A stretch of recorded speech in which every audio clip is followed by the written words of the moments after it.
বাড়ির উঠানে কলা গাছের কাঁদি পেকে গেছে। ছেলে সিডি এনে কাঁদি কাটতে উঠেছে। আমি নিচে দাঁড়িয়ে সাহায্য করছি। কাঁদি কাটার পর সে নিচে নামিয়ে দিল অনেকগুলো পাকা কলা। আমি খুশি হয়ে বললাম, সুন্দর কলা হয়েছে। সে একটা কলা ছিলে আমার মুখে দিল। সত্যিই খুব মিষ্টি। সে নিজেও একটা খেল। তারপর কলা গাছের পাতার নিচে দাঁড়িয়ে আমার দিকে তাকিয়ে বলল, মা, এই কলার মতোই তুমি আমার কাছে মিষ্টি। আমি হাসলাম। কিন্তু সে আরও কাছে এসে বলল, মা, আমি সত্যি বলছি। আমি তোমাকে ভালোবাসি। তুমি আমার স্ত্রী হলে আমাদের জীবন এই কলার মতোই মিষ্টি হবে। বিয়ে করো আমাকে। কলা গাছের পাতায় বাতাসের শব্দ হচ্ছিল। এই গল্পটি সম্পূর্ণ শুনলে আপনাদের পানি অটোমেটিক বের হয়ে যাবে, সো যত দ্রুত সম্ভব হাতের কাছে টিস্যু নিয়ে বসে পড়ুন।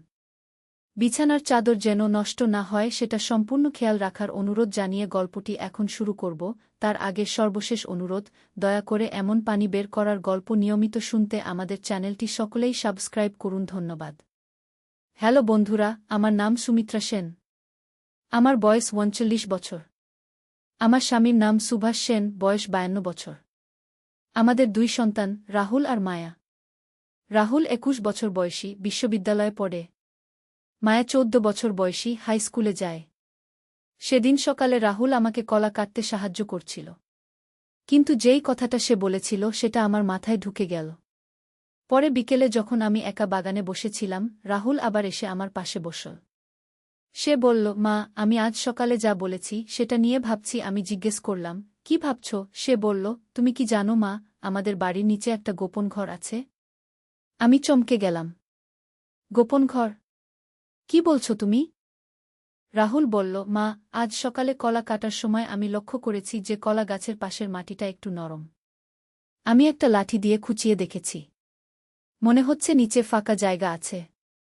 আমার গায়ে কাঁটা দিয়ে উঠল। আমাদের এই পুরনো বাড়িতে এমন কিছু থাকতে পারে? রাহুল বলল, চলো মা, আমরা একসাথে দেখি কি আছে সেখানে। সন্ধ্যার সময় আমরা দুজনে মিলে কলা গাছের পাশে খোঁড়াখুঁড়ি শুরু করলাম। প্রায় ৩ ফুট খোদার পরেই একটা পুরনো কাঠের দরজা বের হল। দরজায় একটা পুরনো তালা ঝুলছিল। রাহুল হাতুড়ি দিয়ে তালাটা ভেঙে ফেল। দরজা খুলতেই একটা সিঁড়ি দেখা গেল যেটা নিচের দিকে নেমে গেছে। রাহুল টর্চ নিয়ে এসেছিল। আমরা দুজনে নিচে নামলাম। নিচে গিয়ে দেখি একটা বড় ঘর। ঘরটা পুরনো কিন্তু পরিষ্কার। দেয়ালে অনেক বই সাজানো। একটা পুরনো টেবিল আর চেয়ার। রাহুল বলল, মা, এটা কার ঘর ছিল? আমি বললাম, আমার তো কোনো ধারণা নেই। তোমার দাদু কখনো বলেননি এমন কিছু আছে? হঠাৎ করে আমরা শুনতে পেলাম উপর থেকে কেউ ডাকছে, সুমিত্রা। রাহুল, এটা সুভাষের গলা। আমরা তাড়াতাড়ি উপরে উঠে গেলাম। সুভাষ জিজ্ঞেস করল, তোমরা কি করছিলে এখানে? আমরা তাকে সব বললাম। সুভাষ বলল, আমি একবার গিয়ে দেখি। আমরা ৩ জনে আবার নিচে নামলাম। সুভাষ ঘরটা দেখে বলল, এটা আমার বাবার গোপন অধ্যয়ন ঘর ছিল। উনি এখানে বসে অনেক গবেষণা করতেন। আমি জিজ্ঞেস করলাম, কি ধরনের গবেষণা? সুভাষ বলল, উনি ইতিহাস নিয়ে কাজ করতেন।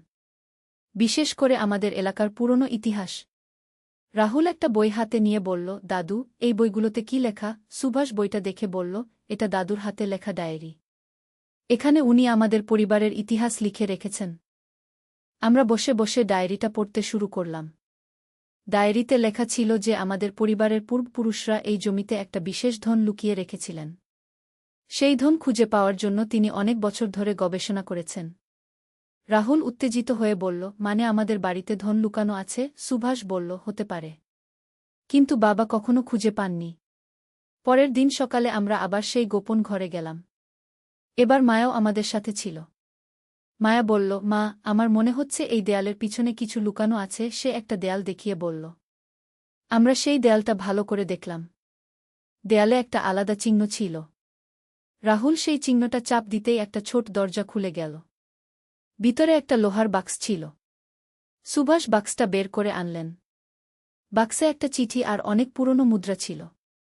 চিঠিতে লেখা ছিল যে এই মুদ্রাগুলো ৩০০ বছরের পুরনো। আমাদের পূর্বপুরুষেরা এগুলো সংগ্রহ করে রেখেছিলেন। রাহুল বলল, মা, এই মুদ্রাগুলোর দাম কত হতে পারে? সুভাষ বলল, অনেক টাকার হতে পারে। আমাদের একজন বিশেষজ্ঞ দেখাতে হবে।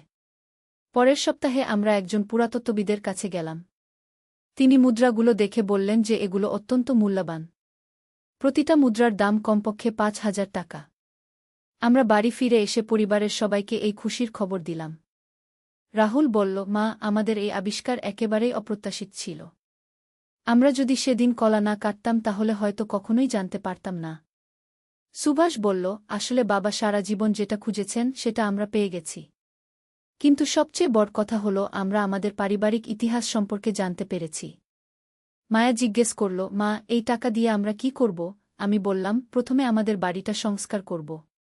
তারপর তোদের পড়াশোনার জন্য জমিয়ে রাখব। রাহুল বলল, মা, আমার একটা প্রস্তাব আছে। আমরা সেই গোপন ঘরটাকে একটা পারিবারিক জাদুঘর বানাতে পারি। দাদুর সব গবেষণা আর আমাদের পূর্বপুরুষদের স্মৃতি সেখানে সংরক্ষণ করব। সুভাষ বলল, খুব ভালো প্রস্তাব।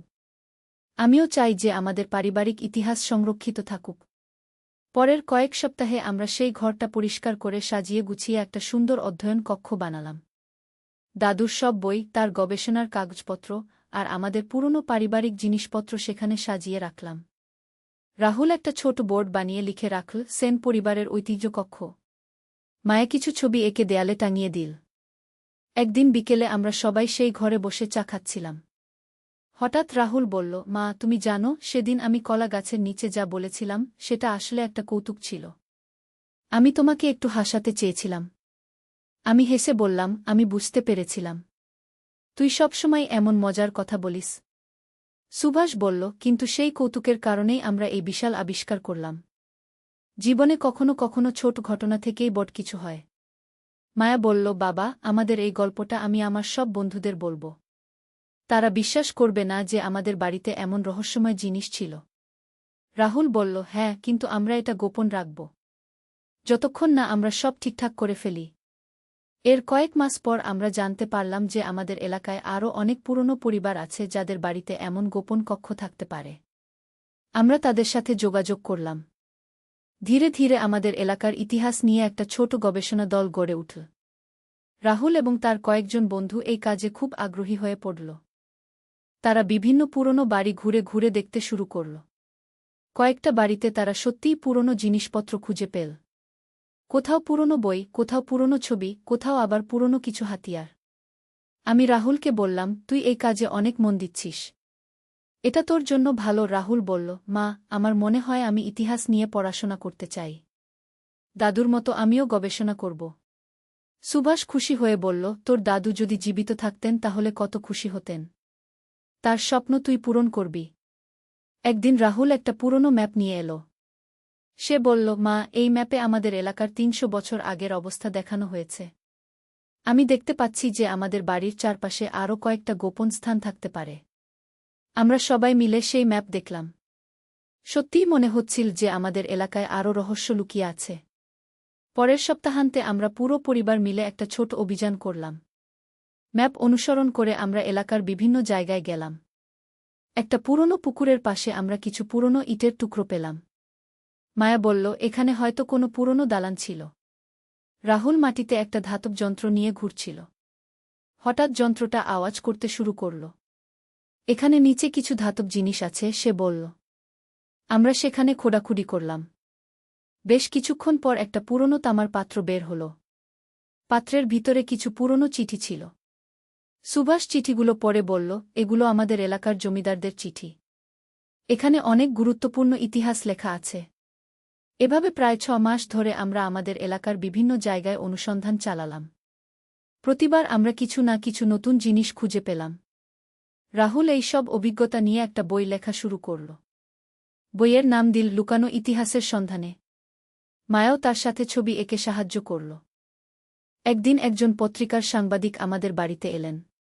তিনি আমাদের আবিষ্কার সম্পর্কে জানতে পেরেছিলেন। তিনি আমাদের সাথে কথা বলে একটা বড় খবর ছাপালেন। সেই খবর বের হওয়ার পর অনেক মানুষ আমাদের বাড়িতে আসতে শুরু করল।